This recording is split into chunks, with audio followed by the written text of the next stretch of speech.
Release دینی نشست جماعت رضائے مصطفیٰ سنی داؤنی مسجد ممبئی۔ جب حضرت امام حسین رضی اللہ تعالی عنہ مقابلے میں آئے یزید سے جنگ کے لیے، تو بتائیے کہ اس پر یزید پر حکم کیا تھا؟ کیا وہ کافر تھا؟ ارے سارے ظلم و جبر کرنے کے بعد، ظلم کی انتہا کرنے کے بعد، کس طرح سے اہل بیت اطہار اور نواسے رسول صلی اللہ تعالی وسلم کو ستایا، ظلم و جبر کیے، اس کے بعد اس کے کفر میں اختلاف۔ امام احمد بن حنبل کہتے ہیں کہ وہ کافر ہے، اور کسی ایک آیت سے وہ دلیل لاتے ہیں کہ والی ہو کر جو فساد برپا کرے اللہ کی اس پر لعنت، اس آیت سے استدلال کرتے ہوئے حضرت امام احمد بن حنبل کافر کہتے ہیں۔ مگر امام اعظم ابو حنیفہ کا زمانہ امام احمد بن حنبل کے زمانے سے پہلے کا زمانہ تھا، اور واقعہ کربلا سے تقریباً 20 سال کے بعد تو ان کی ولادت ہوئی۔ یوں سمجھ لیجئے کہ سن شعور تک پہنچنے کے 35 سال 40 سال۔ امام احمد بن حنبل تو بہت بعد کے ہیں۔ اتنے قریب میں ہونے کے بعد کفر پر اس کے شواہد تواتراً امام اعظم ابو حنیفہ رضی اللہ تعالیٰ عنہ کو نہ ملے، اور انہوں نے سکوت فرمایا۔ تو اس سے بات ظاہر ہوتی ہے کہ جس وقت جنگ ہوئی اس وقت یزید کا کفر آیا نہیں تھا۔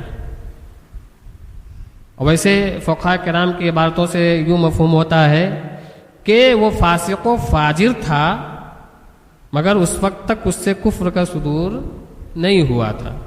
اب ایک بات ذہن میں رکھیں، فاسق ہے وہ، فاجر ہے، جری علی الکبائر ہے، گناہ کبیرہ کا مرتکب ہے، سخت گنہگار ہے وہ۔ اب اس کے مقابلے میں، یعنی سخت گنہگار فاسق و فاجر کے مقابلے میں امام حسین رضی اللہ تعالی عنہ جنگ فرما رہے ہیں۔ تو امام حسین کے عمل سے یہ بات ثابت ہوئی کہ جنگ کرنے کے لیے ضروری نہیں ہے کہ سامنے والا کافر ہی ہو، اگر بد مذہب ہے، گمراہ ہے، فاسق و فاجر ہے، اس کے خلاف بھی جنگ کی جائے گی۔ اب یہاں سے یہ سمجھ لیجئے کہ جو لوگ صلح کلیت کے معاملے میں پھنسے ہوئے ہیں اور کہتے ہیں وہ بھی تو کلمہ پڑھتے ہیں، اور انہوں نے توہین رسول کر کے اپنا ایمان تو ختم ہی کر لیا ہے، جہنم کا مستحق ہے، وہاں تو کفر کا معاملہ ہے، اور امام حسین نے تو فاسقوں کے خلاف جنگ کی ہے۔ تو یہاں سے یہ ثابت ہوتی ہے بات، بلکہ یہاں سے ہمیں روشنی ملتی ہے کہ جتنے گستاخ رسول ہیں ان سب کے خلاف بھی جنگ کی جائے۔ اب یہ بات اور ہے کہ اس زمانے میں ہم تلوار سے جنگ نہیں کر سکتے، مگر ہمارا جنگ یہی جنگ ہے کہ ان سے تعلقات ختم کر دیں، ان سے ملنا جلنا ترک کریں، ان کے ساتھ رہنا چھوڑ دیں، ان کے ساتھ شادی بیاہ نہ کریں۔ یہی ہمارے لیے اس زمانے کے لیے ایک جنگ ہے۔ امام حسین رضی اللہ تعالی عنہ کے عمل سے ہمیں یہ سبق مل رہا ہے، اور معلوم ہے امام حسین رضی اللہ تعالی عنہ نے شہادت پیش کی، اللہ تعالیٰ کی بارگاہ میں وہ واقعہ ہوا، اس کے کچھ دنوں کے بعد سے یہ معاملہ طول پکڑا، اور اس وجہ سے بھی کئی فرقوں کا وجود ہوا، جس میں تبرعی شیعہ بہت نمایاں ہے۔ تبرعی شیعہ، رافضی تبرعی وہ آگے۔ معلوم ہے مسلمانوں نے اس کے ساتھ کیا سلوک کیا ہے؟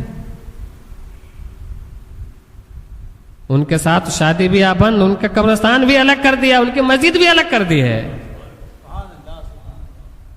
ایک ساتھ اس طرح کی کھچڑی کہ سنی کی مسجد میں وہابی آ کے نماز بھی پڑھے اور غلبے سے قبضہ بھی کر لے۔ اس زمانے کے غیور مسلمان نے سلوک کیا کہ ان کا سب کچھ الگ کر دیا، جب سے اب تک چلا آ رہا ہے ان کا سب کچھ الگ ہے، ان کا قبرستان الگ، ان کی مسجد الگ، میل جول نہیں، شادی بیاہ نہیں۔ اب اس زمانے میں نئے طرح کا فیشن چلا ہے، تو جاہل قسم کے لوگ کیا کیا الٹا سیدھا بکتے ہیں، اور شادی بیاہ بھی کرتے ہیں، تعلقات بھی رکھتے ہیں، اور وہی لوگ آگے چل کے پھنستے بھی ہیں۔ تو امام حسین رضی اللہ تعالی عنہ کے کردار سے ہمیں سبق ملتا ہے کہ گستاخ رسول سے گستاخ رسول تو کافر ہے، بد مذہب گمراہ جو ذرا ادھر ادھر میں ہے، صریح مرتد نہیں ہے، گمراہی کے معاملے میں وہ پھنسا ہوا ہے، گمراہ ہے، تو اس سے بھی ہمارا عملی جہاد ہونا چاہیے۔